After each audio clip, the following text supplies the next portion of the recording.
Olá, boa tarde, seja muito bem-vindo. Estamos começando mais uma edição do Yes TV Notícias. Hoje, sextou, dia 10 de março de 2023, e nós vamos começar já com as principais notícias do Brasil e do mundo aqui na tela da Yes TV para você. Olha só, o Lula devolveu 559 presentes incorporados a acervo pessoal e paga por itens desaparecidos. Os objetos foram recebidos durante audiências no exterior ou em solo nacional, nos seus 2 primeiros mandatos. O tribunal proibiu 7 anos atrás que os presidentes deveriam restituídos à União, que os presentes deveriam restituídos à União. Vamos na tela. Segundo o relatório do Tribunal de Contas da União, entre 2003 e 2010, o presidente Luiz Inácio Lula da Silva recebeu 568 presentes durante audiência no exterior ou em solo nacional. A maioria dos presentes ficou no acervo pessoal, segundo o levantamento realizado pelo Gabinete Pessoal da Presidência da República e publicado em relatório de auditoria do Tribunal de Contas da União, relatado pelo ministro Walter Alencar Rodrigues em agosto de 2016. Esses objetos foram entregues ou encaminhados para Lula durante visitas ao exterior. Do total de 568 presentes recebidos pelo petista, 559 foram incorporados ao acervo pessoal do atual presidente. O TCU ainda diz que apenas 9 presentes dados para Lula no período de 2003 e 2010 tinham sido incorporados ao patrimônio da União. Isto é, foram catalogados para permanecer como acervo público. Após a determinação do TCU, a Secretaria da Presidência da República informou em 2019 ao tribunal que uma boa parte do material foi localizado e incorporado ao patrimônio, restando sem localização 8 bens, com valor estimado em R$ 11.748,40. O TCU informou que o presidente Luiz Inácio Lula da Silva fez o pagamento do valor em 10 parcelas de R$ 1.174,84. A informação consta no ofício 358/2021 da Secretaria da Presidência ao Tribunal. A auditoria realizada na Presidência da República, segundo o TCU, teve o objetivo de averiguar desvio ou desaparecimento de bens pertencentes à União nos palácios do Planalto e da Alvorada. Bom, se o Lula tá pagando em 10 vezes, eu tô tranquilo com as minhas dívidas, hein? Mas é impressionante, né? Impressionante como a gente quer julgar, quer apontar o dedo, mas tem 4 virado pra gente, né? É impressionante como só muda a figura, só muda o personagem. A história é sempre a mesma. Então, se o teu telhado é de vidro, toma cuidado quando você taca a pedra, né? Então, os mimizentos das redes sociais, antes de atacarem, veja quem você defende, se também não tem algo para ser criticado, algo igual, parecido ou pior, né? Que é o caso que o Lula está aí, teve que devolver, pagou, isso é o correto, né? A gente tá mostrando aqui que ele pagou, mesmo que seja em 10 vezes, tá pagando, pagou, né? E vamos continuando. Novo asteroide pode atingir a Terra no Dia dos Namorados em 2046. De acordo com a Agência Espacial Europeia, a chance de colisão é de 1 em 625. O Escritório de Defesa Planetária da NASA explica que muitas vezes, quando novos objetos são descobertos, várias semanas de dados são necessárias para reduzir as incertezas e prever adequadamente suas órbitas nos anos futuros. Põe na tela. O Escritório de Defesa Planetária da NASA está rastreando um novo asteroide que tem uma chance muito pequena de atingir a Terra daqui a 23 anos, no Dia dos Namorados de 2046. O asteroide, denominado 2023 DW, tem 50 metros de diâmetro, aproximadamente o tamanho de uma piscina olímpica, e tem uma chance 625 de atingir a Terra, segundo a Agência Espacial Europeia. Embora a rocha espacial atualmente esteja no topo da lista de riscos da NASA, ela aponta apenas 1 em 10 na escada de Torino, o que significa que a possibilidade de uma colisão é extremamente improvável, sem motivo para atenção ou preocupação do público. À medida em que os astrônomos aprendem mais sobre esses asteroides, as preocupações em torno dele podem ser reduzidas significativamente. Eu acho incrível tudo isso, né? Tudo que envolve a questão lunar, a questão do universo, eu acho incrível, incrível. Porém, não é para ter medo, né? Para ter apreensão em relação a isso. Que bom que é apenas imagens que a gente possa ter a visão de como é um asteroide, não que vai cair na Terra. Ainda não é o fim do mundo. Salton, Aurora e Garibaldi são as empresas, as vinícolas, né? Então terão que pagar 7 milhões de reais em indenização após o resgate de trabalhadores em situação análoga à escravidão. Mais de 200 trabalhadores foram resgatados de alojamentos com condições degradantes. Põe na tela. As vinícolas Aurora, Garibaldi, envolvidas em caso de trabalho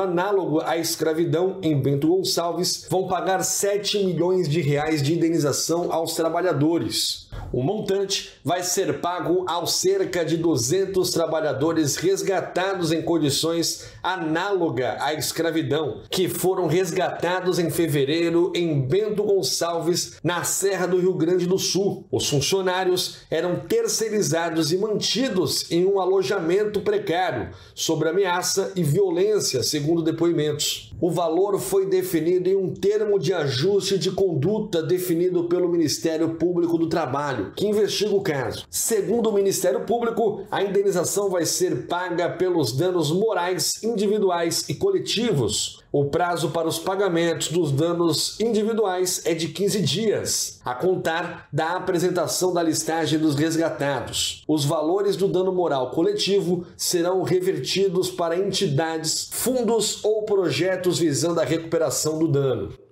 Além da indenização, as 3 empresas assumiram 21 obrigações que, entre outras medidas, inclui a fiscalização das condições de trabalho das pessoas contratadas de forma terceirizada. O descumprimento de cada cláusula prevê multa de até 300 mil reais por irregularidade. Que bom que vai ser indenizado. Mas se procurar por aí pelo Brasil, vai encontrar mais, hein? Mexe nesse vespeiro que vai encontrar muito mais. Olha só, com o Brasil à frente, a América Latina lidera a produção global de energia limpa. A América Latina está prestes a se tornar líder global em energia limpa, com o Brasil em primeiro lugar. É o que mostra o relatório da Organização Global Energy Motor, lançada na última quinta-feira. Põe na tela. Segundo o levantamento, a região tem quase 1 bilhão de painéis solares em projetos de grande escala, programados para começar a funcionar até 2030. São mais de 319 gigawatts em projetos de energia solar e eólica. Isso equivale a quase 70% da capacidade elétrica de todas as fontes combinadas que hoje abastecem os latino-americanos, um aumento de mais de 460%. O Brasil certamente nos próximos anos poderá ser um grande produtor, um dos maiores produtores de energias renováveis, em particular a solar fotovoltaica, sobretudo pelo potencial isso de produção de eletricidade, né? Pelo recurso que a gente tem. O país tem áreas desde o norte, nordeste ao sul, com grande potencial. Entre os 5 países com mais capacidade programada para entrar em operação até 2030, o Brasil dispara na frente, com 217 gigawatts. Em segundo lugar está o Chile, com 38 gigawatts. E em último lugar, o México, com 7 gigawatts. Os 5 países com mais plantas de energia solar e eólica que estão em operação, o ranking novamente tem o Brasil no topo, com 27 gigawatts. Em segundo lugar está o México, com 20 gigawatts, encerrando em último lugar o Uruguai, com 2 gigawatts. A raiz do boom de energia limpa no Brasil está na resolução normativa da Agência Nacional de Energia Elétrica, que em 2012 permitiu aos cidadãos gerar sua própria energia, em especial através de painéis fotovoltaicos. Bom, daqui a pouco começam a taxar isso daí, hein? Tá sendo falado, tá todo mundo colocando, todo mundo comprando, comércios novos e os antigos também, tudo colocando energia solar, projetos habitacionais, tudo com energia solar. Isso é bom demais. Porém, ainda está fora da realidade do povo. Você pega aí, cada placa são R$6.000, cada placa, né? Imagina quantas placas você vai precisar para economizar. E economiza de verdade, viu? Economiza bem, porém é caro, né? Mas daqui a pouco, eu espero muito que não taxe, que daqui a pouco, ao invés de taxar, se popularize e o preço diminua para que mais pessoas possam ter economia. Buenos Aires enfrenta o verão mais quente da sua história. Dados divulgados hoje mostram que nunca, desde o começo das medições, em 1906, a capital argentina enfrentou um verão tão quente. Põe na tela. O novo ranking de verões mais quentes tem o ano de 2022-2023 em primeiro lugar, com média de temperatura de 25,6 graus. Na sequência, em segundo lugar, aparece o verão de 1988-1989, com temperatura média no trimestre de 25,3 graus. O ranking segue com o verão de 2015-2016, com média de 25,3 graus. A seguir, aparecem os verões de 2016-2017, com 25,2 graus. E o de 2013 e 2014, com média de 24,8 graus. Dos 5 verões mais quentes na capital da Argentina, 4 ocorreram nos últimos 10 anos. Há uma clara tendência de os verões se tornarem mais quentes na capital da Argentina e os sinais são de que a influência das mudanças no clima induzidas pelo homem, pelo aquecimento antropogênico associado aos gases do efeito estufa. A onda de calor recorde que atingiu o centro e o norte da Argentina, Uruguai, o Rio Grande do Sul aqui no Brasil e o Paraguai no começo de dezembro foi cerca de 60 vezes mais provável devido às mudanças climáticas causadas pelo homem, de acordo com um estudo de atribuição rápida divulgado por uma equipe internacional de pesquisadores. A Argentina tem sofrido com uma incessante sequência de ondas de calor desde o final da primavera. Na última década, não se registraram mais do que 4 ou 5 episódios semelhantes por temporada, segundo o Serviço Meteorológico Nacional. Considerando todos os trimestres de novembro a janeiro registrados pelos órgãos oficiais, o trimestre de 2022-2023 foi o mais quente desde 1961, com uma anomalia de mais 1,7 graus.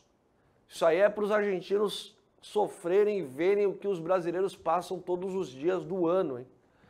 É impressionante, hoje era 7 horas da manhã, eu tirei um print da tela do celular e era 27 graus, cara. Às 7 horas da manhã. Então isso é para os argentinos sentirem um pouco o que os brasileiros sentem todos os dias. Pena que lá não tem as praias que nós temos aqui, né? As ticas que nós temos aqui. Olha só, quero agradecer muito a sua audiência, agradecer muito você que nos acompanha aqui na tela da ISTV todos os dias. Semana que vem, segunda-feira, eu estou de volta com mais edição do ISTV Notícias. Muito obrigado, até segunda-feira. Tchau, tchau.